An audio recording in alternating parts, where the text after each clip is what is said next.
Hello and welcome to the Quax Podcast, Episode 4. I am Lucas. I'm Brian. Here we are. Back again. Back from Expo. You had a big weekend. I did. Yeah. So we're going to benefit from that, all of us, right? We are. I don't know. I interviewed some owners of companies. I interviewed a couple doctors, non-Quax. Right. Yeah. I didn't tell them the name of the podcast was Quax. I wonder if they would have given me an interview if I told them it was called Quax. A rose by any other name. What was I going to say? Give me the basic gist, because I wasn't there, so I didn't get to experience this firsthand.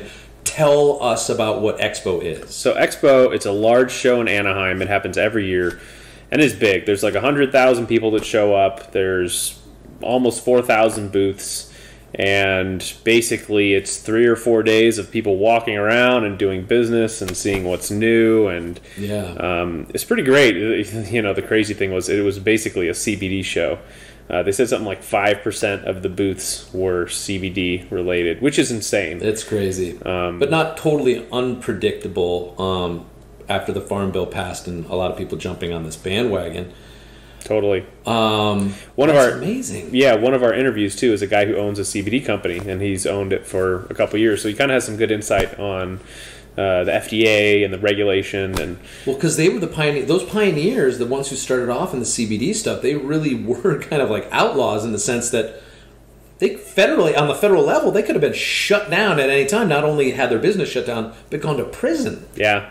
So that I'm completely in awe of some of these people who started this whole thing. Yeah, total props to him. Yeah. All right, well, let's jump in. I think we're going to do Dr. Nick Bitts first. So here is that interview. All right, this is Lucas. I am at Expo West, sitting down here with Dr. Nick Bitts, who is the doctor at U-Theory, the largest collagen manufacturer in the world. But he doesn't want to talk about collagen today. He wants to talk about something he's passionate about, which is Sattvic diets and Ayurveda. So why don't you tell us a little bit about what is a Sattvic diet, Nick? The Sattvic diet. So the Sattvic diet is really, it's the yogic diet. So it's a diet of the mind. It's really innate to Ayurveda, and it's considered the most important diet plan that you can get on. Really, the essence of it is that you want to create more sattva in your mind. And sattva is just purity. It's all about balance and clarity and open space. And so when you have a Sattvic mind, that's when you're quote-unquote enlightened. And so all yoga is geared towards that. All Ayurveda is geared towards that. It's all about creating sattva in your life, which is a good space. And there are certain foods that have that sattvic quality. And there are other foods that have different qualities that are the opposite of sattva. So you have what's called rajas. And rajas is anything that creates turbulence or movement in the mind. So that's like caffeine, right? Which can be beneficial. But the other quality is tamas, which is dullness. And so, as an example, if you eat a lot of meat, you're going to need to balance that out by drinking a lot of caffeine, right? Because you're eating a lot of meat, which is dulling, which is tamas, and then you need caffeine, which balances out by creating movement, which is rajas.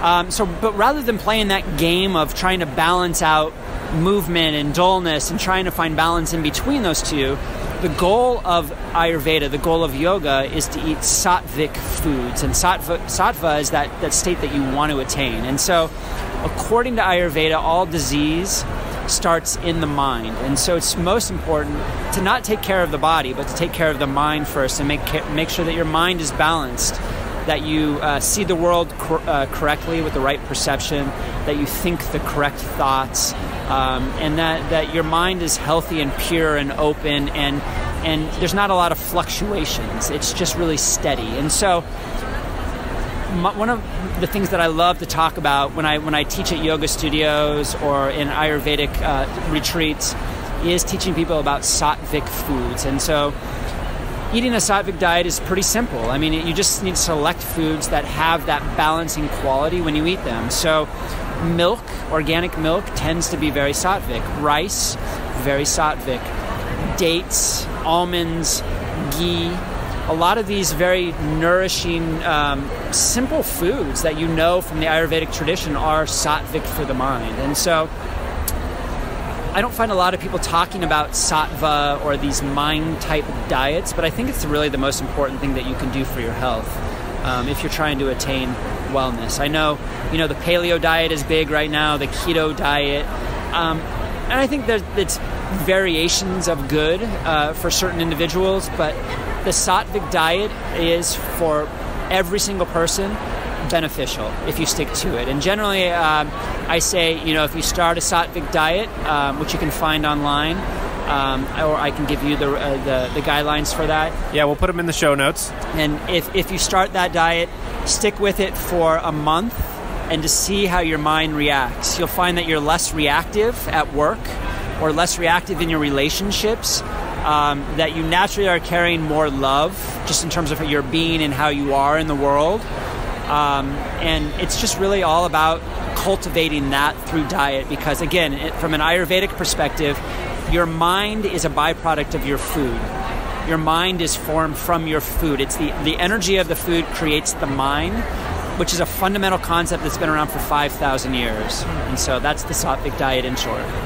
Wow. Well, that's awesome. I don't want to take up too much more of your time, but you mentioned one word before this, ojas or something along those lines. Can you just give us real quick what that is? Yeah, so ojas, which is spelled O-J-A-S, it's a super esoteric concept. Ojas means, really, it means juiciness or water. And so the whole goal in Ayurveda is to maintain ojas. And ojas is this subtle element that floats around in the third eye, in the pineal gland, and it gives you immunity. It gives people their glow when you look at them. It's what gives you health and longevity, that ojas. Again, there are foods that promote ojas as well, but ojas, in short, in putting it into a concept, everybody starts out as a young, plump grape, full of water, full of life, and as we age, we lose that moisture element, and we become a raisin. And so the whole goal of Ayurveda is to increase the water element, and that's ojas. And so you need to make sure that, if you're a man, you're not releasing ejaculation all the time, because that is pure ojas that you're releasing over and over and over. So generally speaking, men have less ojas, less juiciness than women, because they're losing ojas through ejaculation, as an example. Interesting. But there are certain things that you can do to promote ojas as well. Diet is one of the ways that you can do it, but it's really all about moisture content in the body and juiciness. And so the whole goal is to maintain your juiciness as you age. Wow, that's great. Well, thanks a lot, Nick. Yeah, you bet. All right, that was Dr. Nick from U Theory on Sattvic diets. That was pretty enlightening. Not to, I guess, in the vein of what he was talking to. Yeah, and basically what I did with these guys is I just said, hey, what's something that you're passionate about or want to talk about, and go. You could feel that. He was extremely passionate. Yeah, I mean, that's his thing. Like I mentioned, he's a doctor and he works at a big collagen company, so they don't get to do a lot of Ayurvedic stuff. Totally. They do a little bit, but it's obviously something he's passionate about. I love that too, because when somebody's talking about things that they're passionate about, it's not feigned. It's you can hear it and feel it in their voice. So it's cool, and it was a different perspective that I haven't been really subjected to or had the chance to talk about. So that was really cool. Yeah, he sent me the diet, so I'll put it in the show notes if you want to see it. But it does have, you drink lots of milk and eat dates, and it's interesting for sure. And abstain. Yeah. The O-juice. That's right. You didn't think when you started listening that O-juice was going to mean semen, but it does. He flipped the script on me a little bit there. I didn't see it going there, but all things end there apparently. So, yeah. And start. And start. Yeah. It's the source of all things. I also thought it was interesting that he mentioned at the beginning that meat and caffeine kind of balance each other out, that meat makes you dull and caffeine kind of creates movement. Right. And so you use both of those to balance each other. Yeah. I think that's what it comes down to in general is about balance. It sounds like that's a lot of what they're dealing with too, finding that balance It was really cool. It was interesting. Yeah. All right, so the next one we're going to do is Dr. Mark Stengler. He's the doctor who works with Emerald Labs, and he has his own clinic in Southern California. And he's going to talk to us a little bit about IV therapy, which is something that is interesting to him. Yes, that's really big in California. Yeah. I know I have a lot of friends out there that use that. I wonder if it's going to become more mainstream. So it'll be interesting to hear some of that. All right, here it is. All right, I am here with Dr. Mark Stengler, NMD, who has a clinic in Southern California, and he's going to tell us a little bit about IV therapies, which he does quite a bit at his clinic. So, Dr. Mark Stengler, can you just kind of give us an overview of what IV therapies are, what you're looking to accomplish, and some of the responses you get? Sure. Well, IV therapy stands for intravenous therapy. And so when you see people in hospitals, they're hooked up to IVs, where they're getting fluids and drugs and all that.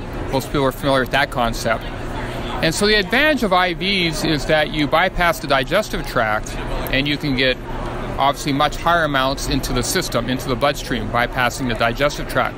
So when someone takes, say, a vitamin, for example, you only absorb a certain amount of it, maybe 5-10% of it, which is fine. It's actually a protective mechanism. Certain nutrients, if you absorb them too rapidly, they could kill you. Like iron, for example. It was 100% absorbed. And people were taking that as a supplement, it'd be very deadly, right? So it's really a protective mechanism. But when we see patients, say, with cancer, and we need to get in very high amounts of nutrients to activate their immune system, for example, like vitamin C. Studies show vitamin C above 25,000 milligrams does have anti-cancer effects. I'm not saying it's a cure for cancer, but it's been documented as anti-cancer effects. It also offsets the side effects of chemotherapy and radiation and things like that.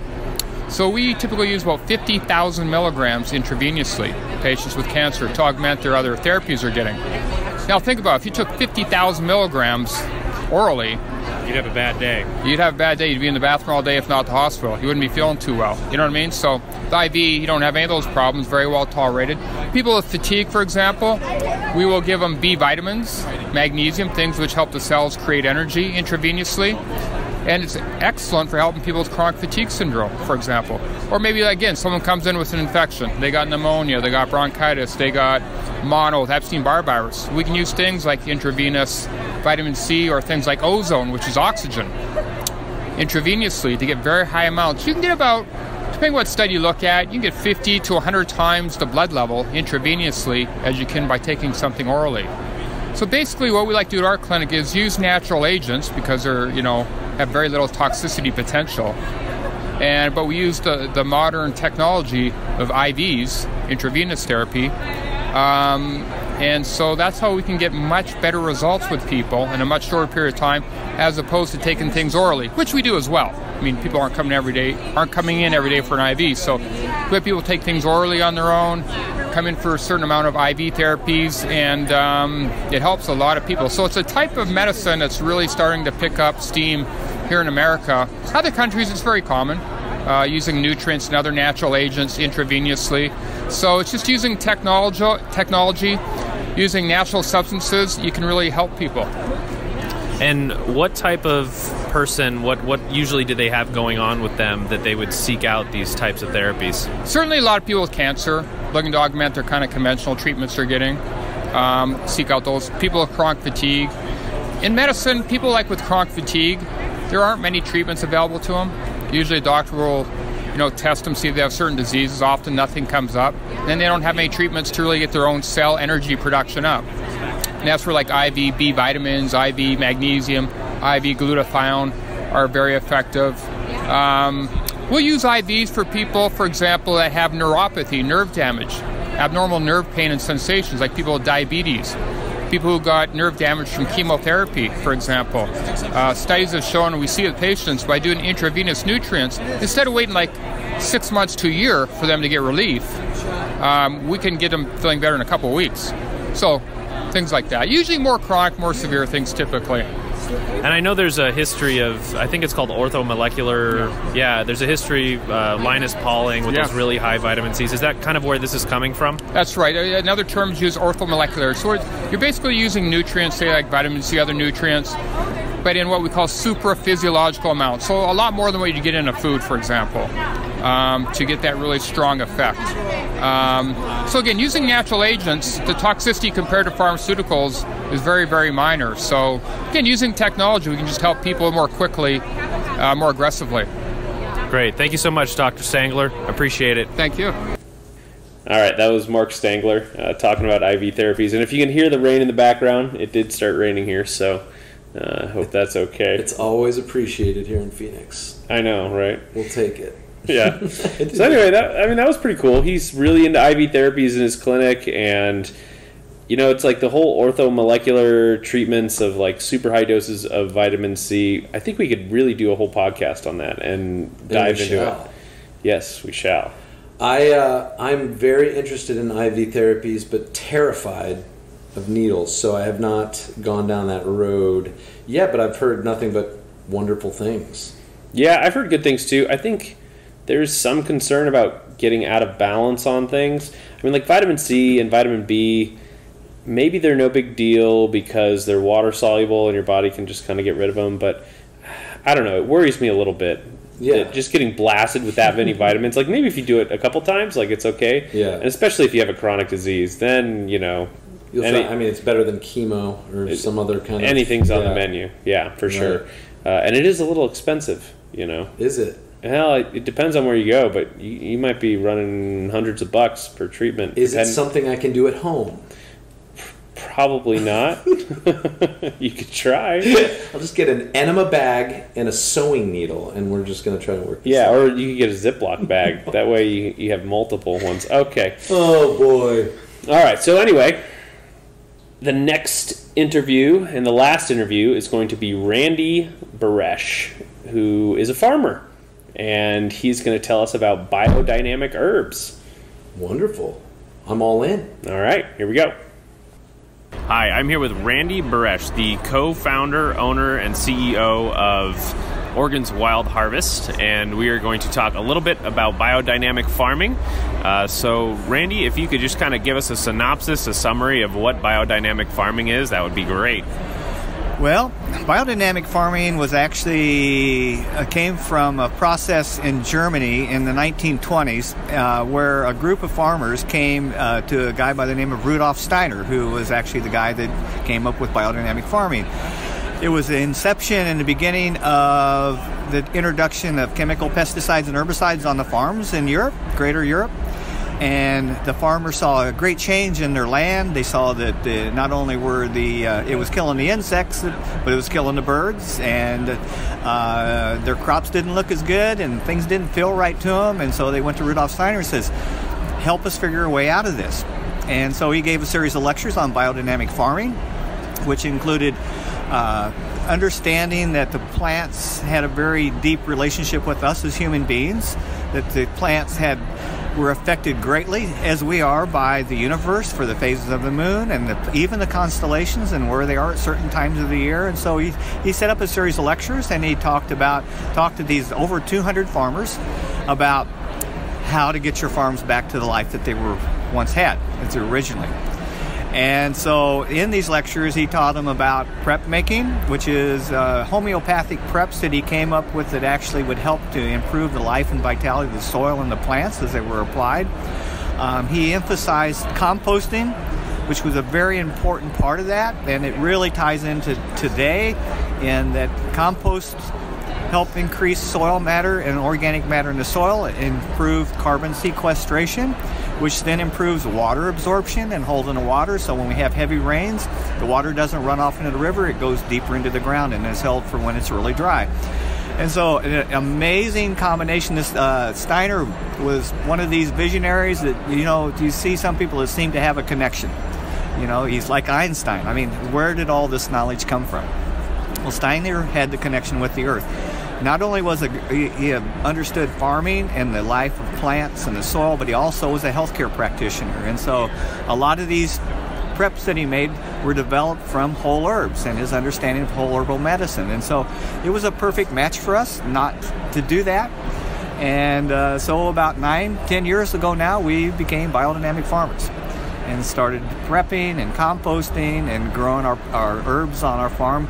Everything we grow is done biodynamically at the present time. Even the stuff that we call organic is still biodynamically grown. So anything, almost all our extracts that we make are biodynamically grown.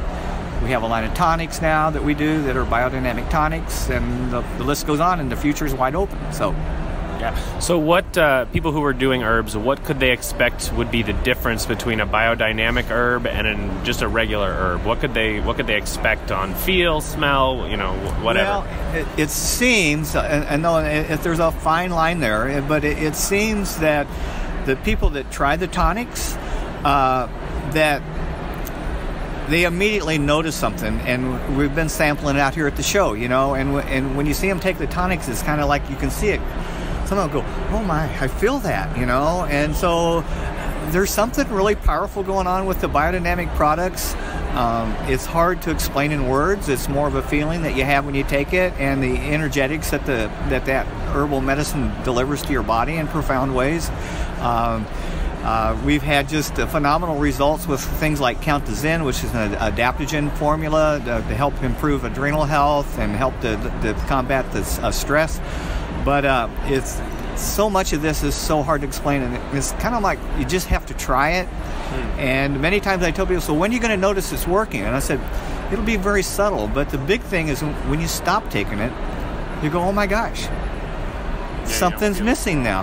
And so that's kind of the exciting part of it. Kind of the powerful thing is that a lot of the things that these plants do, we were never meant to understand, but our bodies are so closely connected with these plants that we as a population have just lost that connection. And I always say it's time to bring it full circle. So, and there's a lot of regeneration that happens at the farm as well, correctly? The land is quite different biodynamically versus a traditional farm? Yeah, exactly. And the big buzzword now, what used to be sustainability, now they're talking about regeneration, and the Rodell Institute's doing a lot of work with that too, and we're a part of that, and it's showing that the biodynamic is probably the very best way to actually increase organic matter in the soil and allow the soil to sequester carbon from the atmosphere like it was meant to be. And so as you build the humus, there's all this life and this microbial life that's going on under the soil. It gets into the roots and gets into the plant, and then allows the plants to do that. And the better the soil becomes, the better conditions the soil become. I just figured this out yesterday, was the fact that then if you have a big rain, it's going to absorb that water rather than allow it to run off. And so it takes it deep into the ground. So when you have droughts, many organic farms, with or without water, still seem to have very healthy plants, because there's that reservoir in the aquifer that's coming back up to the plants that in the more compacted commercial soil is not there anymore. It runs off. That's why with these big floods, when these rains come, we used to have big rains and we didn't have big floods, and now we do. So wow. Well, cool. Thank you so much for telling us a little bit about this. It's a really interesting, you walk around the show and you see like a biodynamic vinegar or something like that. So it seems like it's on the fringes and it's becoming definitely more popular. More and more all the time. Yeah. Do you have any favorite herbs that you take? Well, the old standby is ashwagandha is my favorite. I've loved ashwagandha for a long time. I enjoy turmeric, another good herb. Of course, and the guy at my age, saw palmetto doesn't hurt a bit either. It's a great herb for prostate hyperplasia, and so those are probably my three go-tos. And then I love our Count to Zen. That's an adaptogen formula. Kind of gives you that extra energy when the day's starting to wear out. A lot of times I tell people, try it about 2 o'clock when you kind of go, man, I could kind of use a nap right now. And it'll kind of just energize you very subtly, but it does do the job. And so all the adaptogens I really feel are amazing herbs in themselves. So, all right, thanks a lot, Randy. You're welcome. All right, that was Randy. Randy's a cool guy. The company he owns is Oregon's Wild Harvest, and love that company.